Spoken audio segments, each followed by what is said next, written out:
Assalamualaikum warahmatullahi wabarakatuh.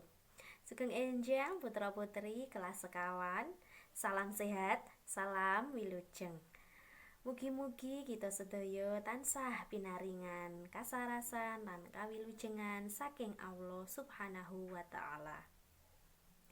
Putra putri tepangaken wonten ing semester kalih punika Ustadzah Fatma dipun tugasi ngampu mata pelajaran bahasa Jawi wonten ing kelas sekawan lan kelas gangsal.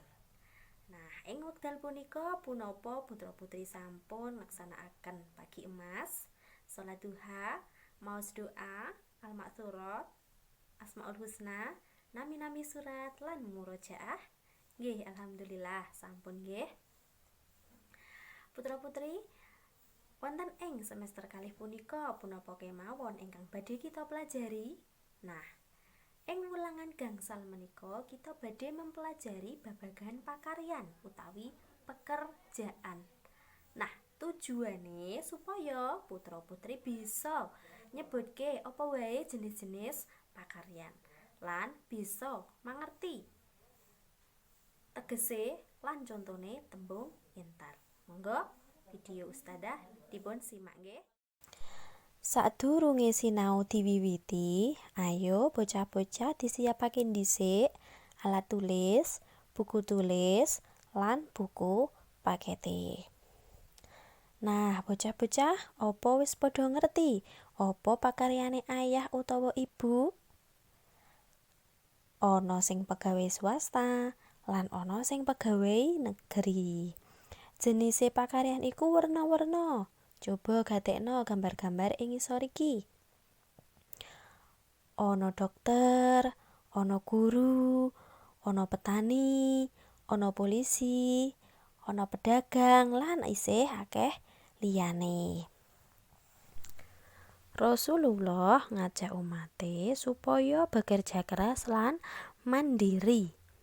Rasulullah dikenal pekerja keras awit isih enom. Saka perjalanane Rasulullah iso mbina diri dadi pedagang sing profesional, sing duweni reputasi lan integritas kang luar biasa. Rasulullah dadi pedagang sing dipekerjakake dening Khadijah supaya nggawani barang dagangane ana ing pasar Habasyah, yaiku kota dagang ing Tahamah. Rahasia berhasil ing perdagangan kuwi mau yaiku jujur lan adil karo pelanggan-pelanggane. Nah, tadi apa wae pekerjaan kuwi kudu duweni prinsip kayata sing ditunjukke dening Rasulullah. Nah, saiki bocah-bocah buka buku pakete halaman 74. Nah, coba gatekno tembung-tembung ing ngisor kuwi. Ana cagak urip, ana mangku tangan, lan liyan-liyane. Nah, tembung-tembung kuwi mau diarani tembung entar. Apa kuwi tembung entar? Yaiku tembung sing tegese dudu teges saklugune. Nah, coba digatekno.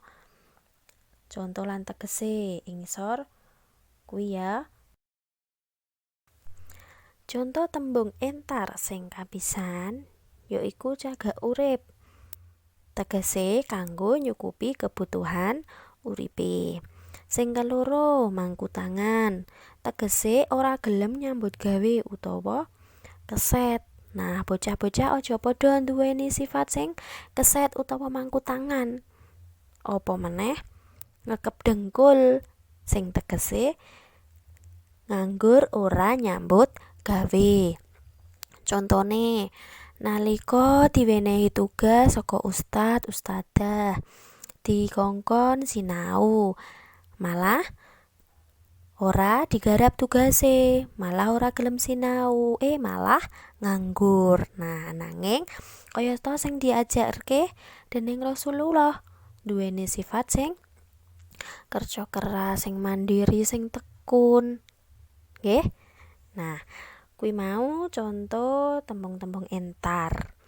Nah, bocah-bocah bisa dipelajari tembung-tembung entar liyane ana ing halaman 74 nggih. Nah, saiki bocah-bocah wis padha mangerti ya apa wae jenise pakaryan lan tegese tembung entar. Nggih, cekap semanten pembelajaran bahasa Jawi ing wekdal punika. Sugeng pepanggihan wonten ing pembelajaran saklajengipun.